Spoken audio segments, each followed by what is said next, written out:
and we are going to talk a little bit about the stupid fucking government shutdown, which has been averted. So, what happened exactly? Well, Congress has passed a short-term spending extension, which means that the government is going to be kept open for 45 days. So that means it's going to stay open now until November 17th.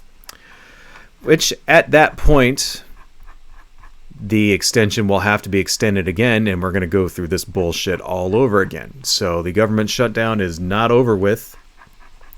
It's still going, the fight is going to come back in about a month and a half. Be prepared for another government shutdown fiasco.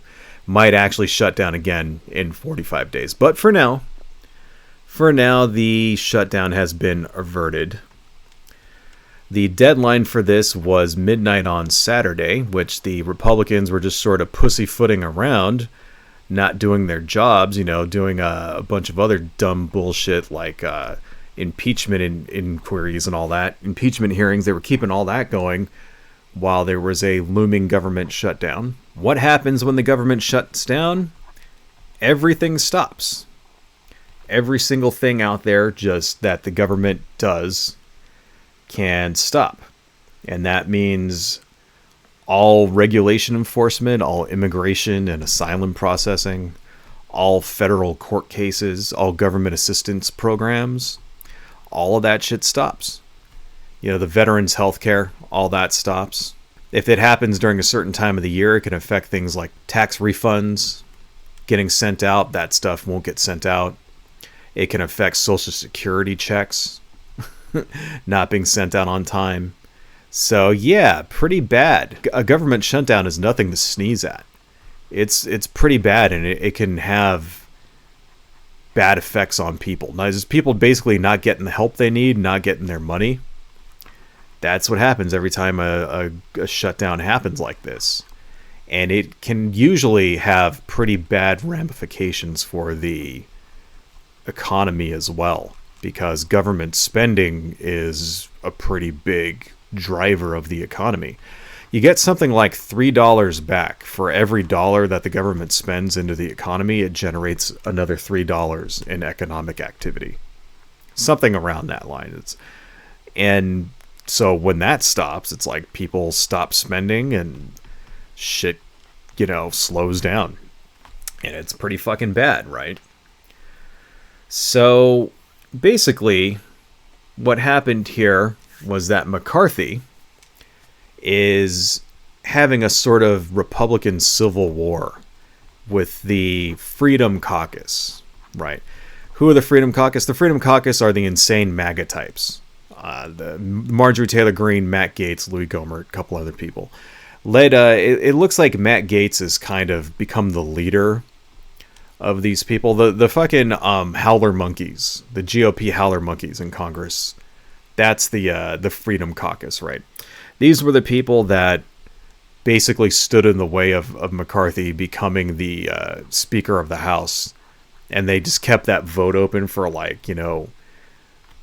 weeks and weeks or whatever. And so we didn't have like a Speaker of the House for not weeks and weeks, but it was like a couple of weeks we didn't have a Speaker of the House. It was because of them, because they didn't want McCarthy for whatever, because they wanted all these dumbass concessions, like they wanted to impeach Biden and a bunch of other bullshit. They wanted to declare war on Mexico and all this other fucking ridiculous horseshit. And that's why McCarthy, had to basically schmooze and kiss Matt Gaetz' ass before he could become the Speaker of the House. And now they're just sort of revolting against him because they're assholes. And that's basically every time there's a government shutdown over the last 30 years, it's been because of conservatives, because of Republicans, specifically Republicans in this country, are using spending as a way of just enacting their really unpopular agendas. Because, see, what Republican policies actually are, people hate. People don't like it at all. The deregulation, the taking away of people's rights, stuff like that. Not very popular with most of the populace. And so they're things that never actually get enacted into law, very usually through Congress. They're usually things that are dead on arrival or whatnot. And so they've taken to basically using spending as a way of enacting their agenda, as a way of, sneaking in tax cuts and things like that. In fact, in this current spending deal, the Republicans snuck in a raise for themselves. I don't know if you guys knew that. Part of the requirements of keeping the government open is that now they have to get more money. They have to get a raise, which is such bullshit. But whatever, right? So, yeah. Now, please remember, 2 months ago, McCarthy and Joe Biden came to an agreement that was specifically supposed to stop this from happening. They came to their own sort of side agreement saying, hey, I'll give you some concessions on this or that, and you keep the government going so that we wouldn't actually have a fight. And this was something that McCarthy, negotiated with the White House and with the Democrats. The Matt Gaetz and Marjorie Taylor Greene howler monkey faction of the GOP kind of reneged on that deal. Completely just went back on it, and that's why we had this big fight. And then Joe Biden was saying, no, I want the original deal that I negotiated with you guys months ago. I'm not going to renegotiate shit. And so McCarthy was sort of stuck between a rock and a hard place. So this is why it's going to come up again in 45 days. Because they didn't actually pass a budget. See, they haven't passed a budget very often. I mean, I don't think they've actually had a budget yet. Right? Not for this year. So this is why, and it's because the Republicans use these fights for politicking to enact their agenda. They hold the entire country hostage in order to get concessions on things that they can't normally pass because everybody fucking hates these policies, right? So what's in the actual little spending supplemental thing that passed, right? What was the compromise? Well, so Biden, his part of the compromise is that he managed to get more funding for disaster relief, about $16 billion for disaster relief, which is a good thing because we keep having more and more disasters on a nationwide, just all over the nation. I mean, isn't there flooding in New York now? I just heard about that the other day, heavy rainstorms in New York, which is flooding and shit like that. It seems like every fucking week there's another disaster, whether it's a hurricane in Florida or a hurricane in Los Angeles or wildfires or whatever. It's just constant fucking disaster because of global climate change, right? Let's keep it real. That's why this shit's happening. Global climate change is actually affecting people for real, and there's just constant fucking disasters everywhere in every state all the time now. And that's just what's going to happen that's the new normal now, by the way, guys. I don't know if you know that. It's the new normal to just constantly be in a state of disaster until I don't know what, all life on Earth fucking dies or something. That's just what's going to happen now because of global climate change. So Biden is saying, hey, we have to fucking do something about this shit, so give me some money so that we could try to help people. So he got that concession. Right? And the Republicans, their concession was that this supplemental will have no funding for Ukraine. It's funny that what they care about versus what Biden and the Democrats care about. Isn't that funny? They care about actually sucking Putin's dick and all that stuff, not giving money to fight Russian aggression, to help one of our allies and shit fight one of our enemies. No, they don't want to do that. Unfucking believable. But anyway, it's very highly unlikely that funding for Ukraine is going to stop. This is not going to stop it. It'll stop it in this little supplemental, but no, we will still be sending funding to Ukraine.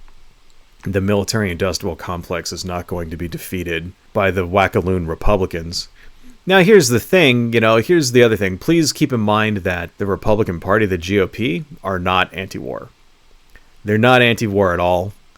They specifically don't want to help Ukraine because they're pro-Russia. Because they basically, the entire conservative Republican Party now is like siding with Russia now. Siding with Putin and Russia because with the enemy, they're enemies of the United States.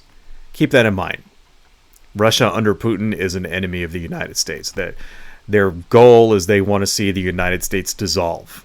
That's what it is. Let's just keep it real. The Republicans want to help him further that goal. And that's a subject for a different stream. Like, why do the Republicans want to see the United States collapse? Lots of different reasons we could talk about, but that's a subject for a different stream. But that's where their loyalties lie. Their loyalties lie with fucking Russia and Putin.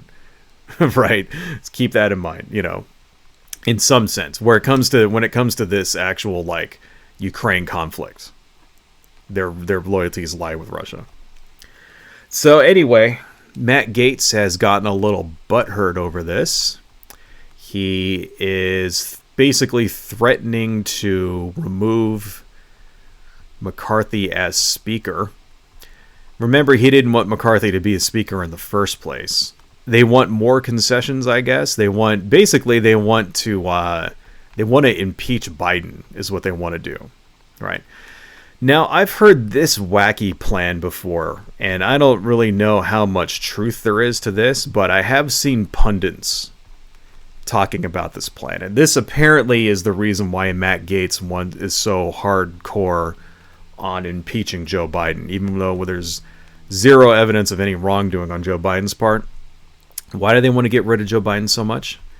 Because then they want to install Donald Trump. And this is the plan. This is what I've heard. Okay, now I don't know how true this is, but I have heard like radio assholes and pundits and people on Twitter talking about this. I've actually heard it from like, you know, like conservative talk show hosts and shit like that. And, you know, that kind of thing. So it's not just something that's regulated to like insane people on the internet. So, but this is the plan. The plan is that they're going to impeach Biden and Kamala Harris. And then the other side of the plan is that they will name Donald Trump as Speaker of the House, because you don't have to actually be a sitting House rep to be the Speaker of the House. You can get anybody you want. That's how the law is set up. So if they elect Donald Trump as Speaker and then they impeach Biden and Harris, then Donald Trump becomes the president again, because the Speaker of the House is third in line for the presidency.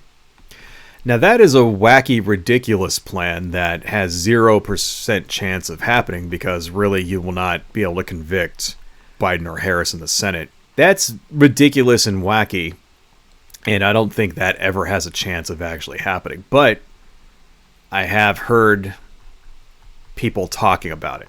I have heard people talk, like, and not just crazy people. Like I said, not just crazy people, not just your insane uncle sharing a Facebook meme. I've actually heard people like Steve Bannon talking about that and how that they could actually enact this. So who knows?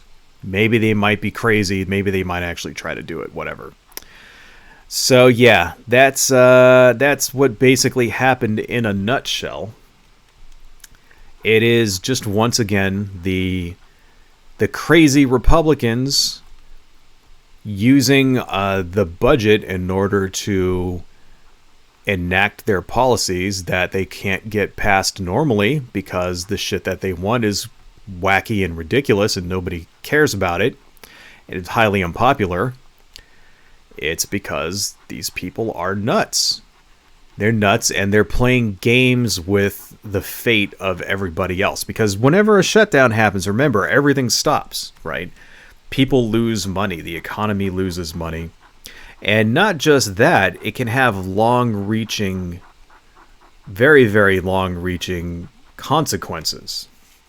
So, for example, the credit rating of the United States has gone down.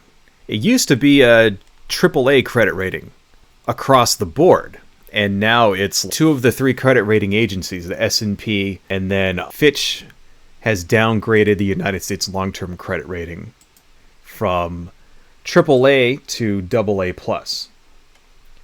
And they're not the only one. S&P has done the same thing. So now out of the three major credit rating agencies that rate the United States credit, two of them, it's no longer AAA.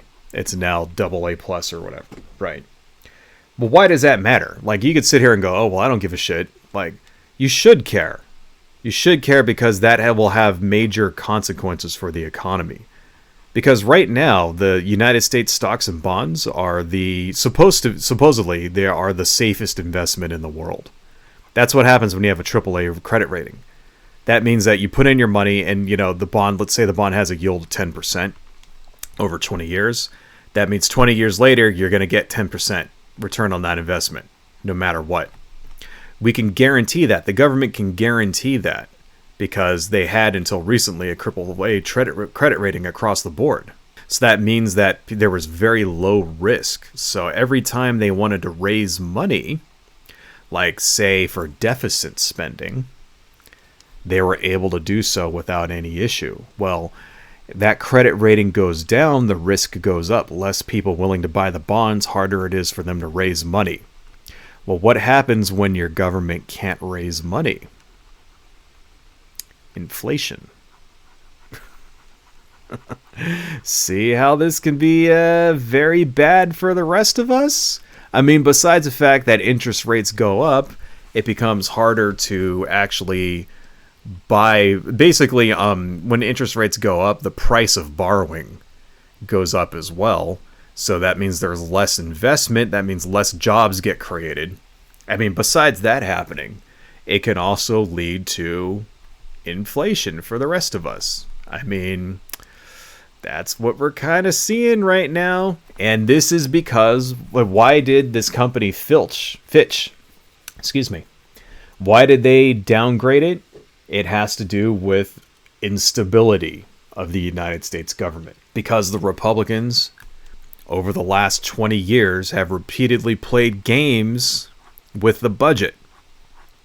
And it's shut down we've shut down since 1995.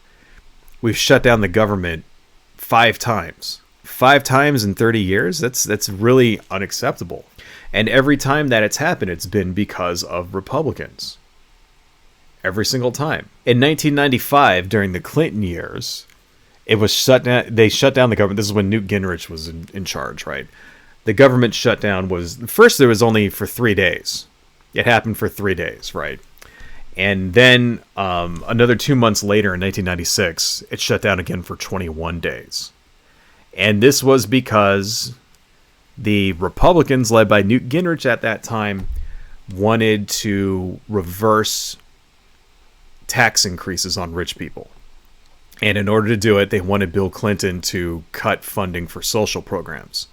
Things like Medicaid and shit like that. And Bill Clinton told him to go pound sand because he raised taxes on purpose. Remember, Ronald Reagan and George Bush the first cut taxes for fucking super rich people.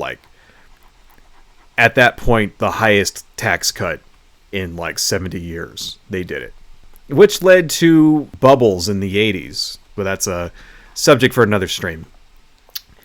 Bill Clinton at that time was facing a mounting government debt, which is funny because it was something like $5 trillion, which is pfft, don't you wish it was $5 trillion nowadays? Anyway, so he raised taxes, which is what we should have been doing, which we should be doing now. We should be fucking raising taxes now on rich people, right? I think actually Biden did raise taxes on people who made over $400,000 a year. Something like that. But anyway. And the Republicans basically shut down the government because raising taxes on rich people was a line in the sand for them. Bill Clinton said, fuck you. It went on for 21 days. And ultimately, the Republicans ended up taking the brunt of that one. People blamed it on them, and rightfully so, because they caused the government shutdown. It completely backfired on them and may have helped Bill Clinton get reelected. So that one lasted 21 days. 284,000 workers were furloughed, which meant that they basically weren't fired, but they weren't working and they weren't getting paid while they are not working. This cost the government $400 billion. So that was 1995, and got Bill Clinton reelected. Completely backfired on Newt Gingrich and the Republicans there. You think they would have learned their lesson? You think the Republicans would have learned, like, hey, shutting down the government makes it look bad, makes us look bad, and we shouldn't do it? Nope. Have not learned their lesson, because in 2013, the Republicans shut down the government again. This is during the Obama years. And this one was led by Ted Cruz. Ted Cruz was the one who encouraged and basically led the effort to shut down the government this time. The reason why they shut it down in 2013 was to stop Obamacare. They wanted to defund Obamacare, right?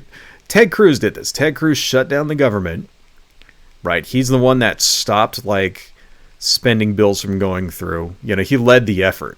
Okay, it wasn't just him, but he led the effort to stop spending bills from going through because he did not want people to get health care.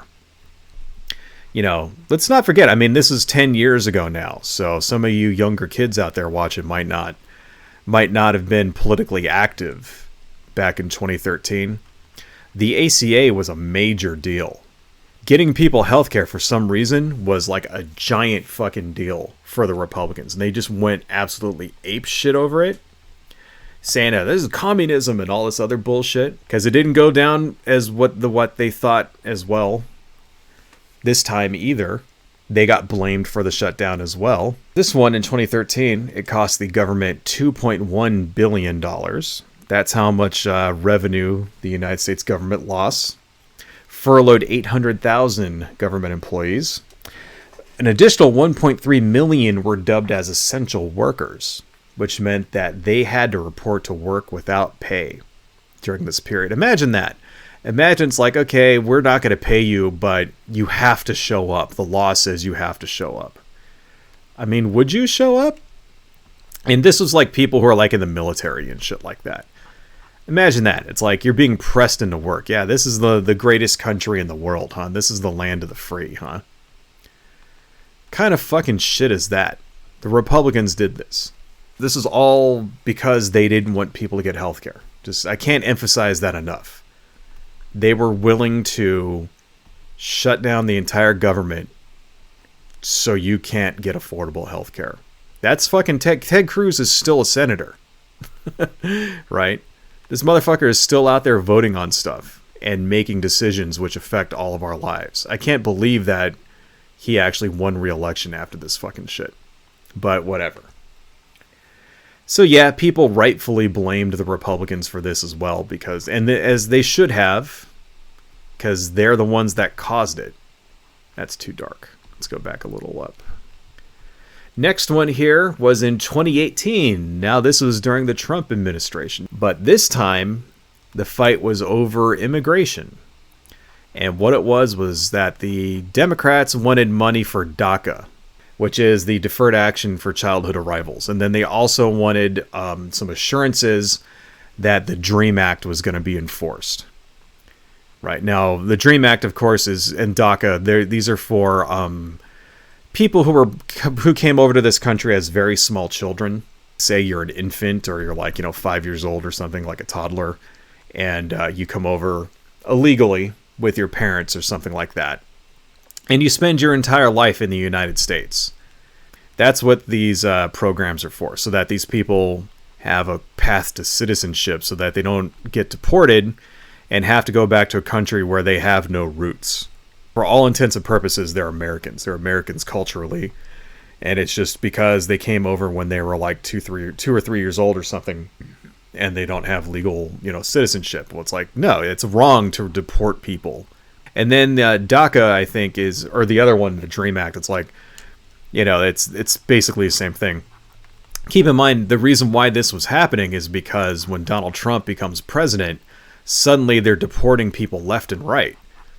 People with families, people that are business owners, stuff like that. People who have managed to get green cards for years and years and years were getting deported because fucking Steve Miller was in charge of this kind of thing.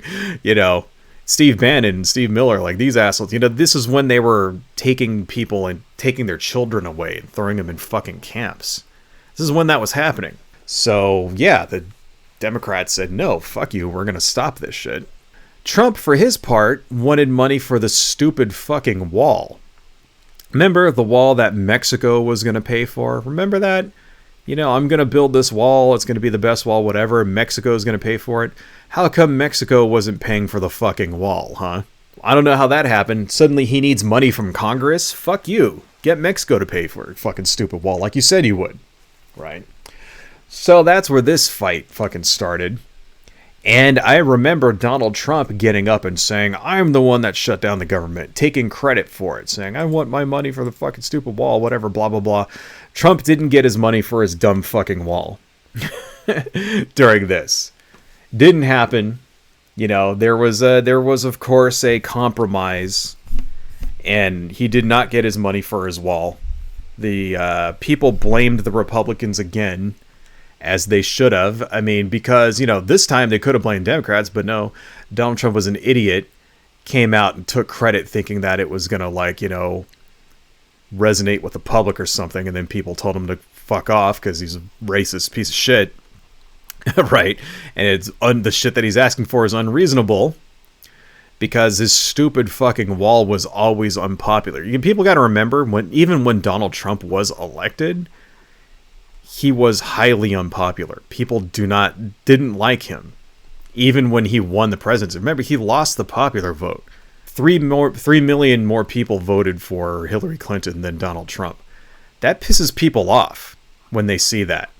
It's not as 50-50 as everybody thought. It's like he went into the presidency with like an approval rating in the like low 40s, and it never got higher than that. Like every other president usually starts off really high with their approval rating, and then sometimes it gets super high, like George W. Bush went up to like 90 after 9/11 or whatever, or even like, you know, but even like Barack Obama, you know, or something, they usually start with an approval rating like up in the 60s or 70s, and then it kind of goes down as time goes on. Well, Donald Trump already started at the floor, you know, and it hovered between 39 to 42% the entire time he was president, right? I think it may have gotten as high as 45 at one point and then went right back down to 42, right?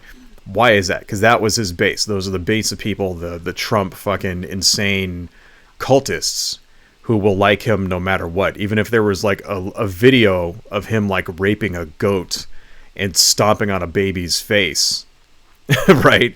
If we had a video of that, of him just taking the Constitution and wiping his ass with it, these people would still support his ass. So keep that in mind. So even when he became president, people still didn't like him, right? And that's what'll happen again. If he becomes president again, it'll be the exact same thing. Mark my fucking words. Because he will not win the popular vote. People will be pissed that the guy who got the less amount of votes became president again. And the shit show will start over. Mark my fucking words, you know. Hopefully we can defeat his ass, you know, and we won't have to actually test this theory. But anyway, this time, 692,000 people were furloughed. This one went on the longest. It went on for 35 days here. Let me see. I've got it here. It went on for so there were actually two shutdowns, right? So the first one in 2018 was in January, and that only went on for like 3 days. And then there was another one in December, and that was the second time it shut down. Right, and that one went on for 35 days, which is fucking the longest ever. And basically, the second shutdown was the exact same thing as the first thing. Money again for Trump's stupid fucking border wall. That one cost the government $5 billion. Imagine that, $5 billion just lost. Like, that was revenue, that's money that could be used for things, used for assistance program. The government spends its money on not just on the military and like blowing people up and shit like that and putting them, you know, no, they spend money on seniors and on children, you know, assistance to children and just all kind, you know, regulations, right? Making sure that your water is not poison and that there's like not fucking mad cow disease in your fucking meat, right? This is all shit that the government does, regulating trade. And then there's also the whole criminal justice side, right? With federal courts putting away fucking criminals and shit. All that stuff stops. That stuff stops. Those people don't get paid. The first time it was like everybody, right? It was 692,000 workers. The second time they made carve-outs for like the military and stuff. So it was only 380,000 people just went from like having a job to just not getting paid overnight. And that ended up costing the government $5 billion. And here's the funny thing. Donald Trump wanted $5 billion for his wall, but his stupid fucking shutdown ended up costing the government that much money to begin with. It's like, maybe if you actually had a policy that people wanted and you could get it through the normal, ordinary spending channels and you wouldn't have to shut the government down to force people to do what you want. Maybe that's how it's supposed to fucking work, you think? So because of all of this shit, because of these shenanigans over the last 30 years, this is like why the credit rating of the United States has been downgraded. And if that shit disappears, that's going to be troubling times for America, folks. You think it wouldn't matter, right? No, it does. It will. Do you work for a living? Do you own a house? Do you make payments on something? Like, do you collect a paycheck? Then you should be concerned about the good credit, faith and good credit of the United States. Because, else you better start fucking I don't know. You better move to Canada or something. You better start putting your savings in euros or whatever. Because if that dollar fucking collapses, that's it. That's a subject for a different video, but still, this shit matters. It has repercussions that go on for years and years and years, and we're starting to see that now. You think this inflation, this Peasley-ass inflation that we have now is bad? Imagine the hyperinflation that we'll get when people stop fucking buying government bonds. When the government is no longer able to actually pay out and raise money. Fuck. So they just start printing money instead. That's the alternative, is that they'll just have to print it. Instead of selling bonds to raise money, they'll just print money and then the money becomes worthless. Right? That's when you'll actually start getting fucking hyperinflation. But anyway. So yeah, this is why this shit matters. And this is why every time, and it seems like it's the Republicans every fucking time. Every single time. Playing games with everybody else's lives. And it's because Republicans are fascists. Fascists don't give a shit about anybody else. They only care about their own wealth, their own power. They don't care who they have to screw in order to get that wealth and power.